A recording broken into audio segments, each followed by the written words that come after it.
Lazare est malade d'une maladie pour laquelle il n'y a pas de guérison.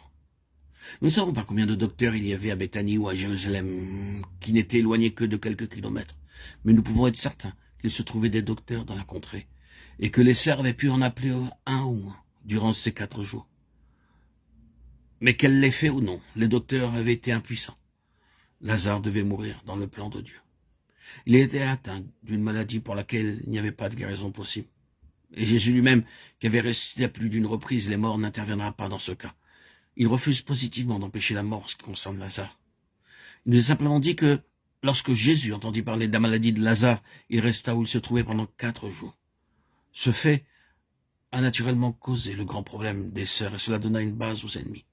Lui qui a ouvert les yeux de l'aveugle, ne pouvait-il pas faire aussi que cet homme ne mourût pas? Jean 11, 37. Oui, les sœurs peuvent ne pas comprendre et les ennemis peuvent juger. Jésus ne sera ébranlé par rien de sorte qu'il laisse Lazare mourir. Est-ce une situation désespérée? Que dira donc Jésus à cet égard?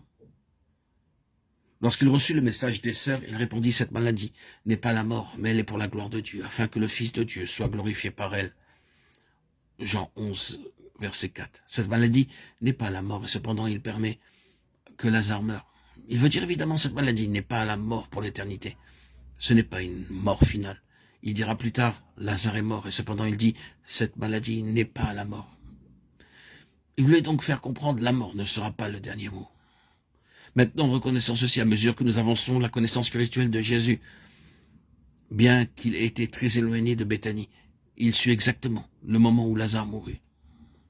Personne ne lui envoya un second messager pour lui apprendre que Lazare était mort. Il dit à ses disciples, Lazare, notre ami, s'est endormi. Verset 11. Ils répondirent, s'il dort, il sera guéri. Et Jésus leur dit alors ouvertement, Lazare est mort. Versets 12 et 14. Jésus connut dans son esprit que Lazare était mort. Et il connaissait toujours dans son esprit où se trouvait la mort et où il y avait la vie. Si le Seigneur Jésus est en nous par son esprit, nous savons toujours si les choses sont vivantes ou mortes. Nous pouvons nous trouver parmi certaines personnes et dire, oh, il n'y a point de vie ici, c'est mort. Ou nous pouvons être au milieu d'autres personnes et dire, oui, il y a la vie ici. Nous le savons dans notre esprit. Personne n'a besoin de nous dire si certaines personnes sont mortes ou vivantes. C'est là une marque du Seigneur Jésus. Jésus connut le moment où Lazare mourut. Nous avons ainsi l'arrière-plan juif, le sens immédiat de cet incident, c'est-à-dire son lien avec l'ancien Israël.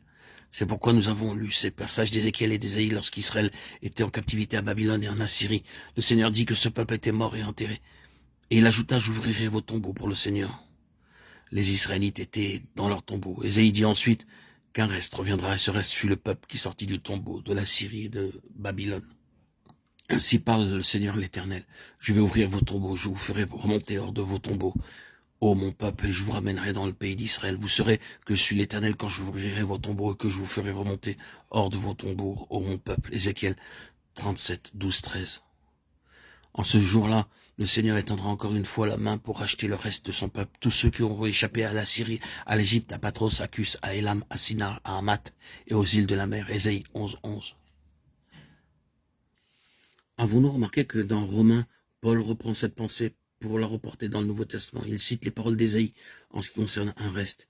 Et il dit que de l'ancien Israël enseveli sortira un reste qui sera ressuscité par le Seigneur. Ce reste sera incorporé dans le nouvel Israël céleste.